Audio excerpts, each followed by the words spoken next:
देखिए, हिंदुस्तान की डेमोक्रेसी की हालत देखिए। 300 एमपीज इलेक्शन कमीशन से मिलना चाहते हैं और कहते हैं कि हम डेलीगेशन लेके आएंगे, हम आपको एक डॉक्यूमेंट देना चाहते हैं। इलेक्शन कमीशन कहता है नहीं, 300 एमपीज नहीं आ सकते हैं। तो यही हालत है, क्योंकि डरते हैं। 300 एमपीज आ गए और वहाँ पे सच्चाई निकल आई और हमने उनको थोड़ा जो जो उनके काम की सच्चाई है दिखा दी। दैट इज़ वाई ये जो लड़ाई है, मैं थोड़ा क्लियरली बोलना चाहता हूँ। देखिए, अब ये राजनीतिक लड़ाई से आगे निकल गई है। देखिए, हिंदुस्तान की डेमोक्रेसी की हालत देखिए। 300 एमपीज इलेक्शन कमीशन से मिलना चाहते हैं और कहते हैं कि हम डेलीगेशन लेके आएंगे, हम आपको एक डॉक्यूमेंट देना चाहते हैं। इलेक्शन कमीशन कहता है नहीं, 300 एमपीज नहीं आ सकते हैं।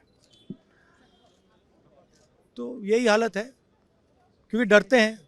300 एमपीज आ गए और वहाँ पे सच्चाई निकल आई और हमने उनको थोड़ा जो उनके काम की सच्चाई है दिखा दी। That is why. लेकिन आपको लगता है कि सर आपको ये जो लड़ाई है, मैं थोड़ा क्लियरली बोलना चाहता हूँ। देखिए, अब ये राजनीतिक लड़ाई से आगे निकल गई है। ठीक है, अब ये देश की जो आत्मा है, स्पिरिचुअल देश का जो आत्मा है, उसके लिए लड़ाई हो रही है। कॉन्स्टिट्यूशन की लड़ाई है। One man one vote constitution का फाउंडेशन है।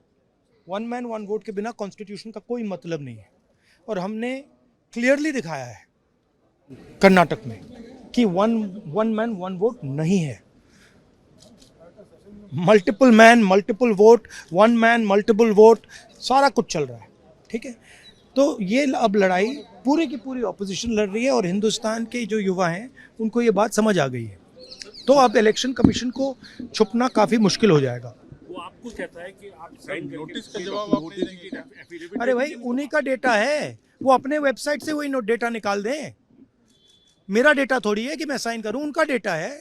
आप उठाइए अपना डेटा, हमने आपको ही दिया है, आप उसको अपने वेबसाइट में लगा दीजिए, पता लग जाएगा आपको। मतलब डिस्ट्रैक्ट करने का काम है। ठीक है, और एक और बात, आप ये मत सोचिए कि सिर्फ बेंगलोर में हुआ है। ये देश में अलग अलग कंस्टिट्यूंसीज में हुआ है और इलेक्शन कमीशन जानता है। इलेक्शन कमीशन जानता है कि वो उसका जो डेटा है वो फटेगा। जो उसको अभी वो कंट्रोल करने की कोशिश कर रहा है, छुपाने की कोशिश कर रहा है, उसको हम निकाल देंगे। ठीक है, और वो फटेगा, वो जानता है।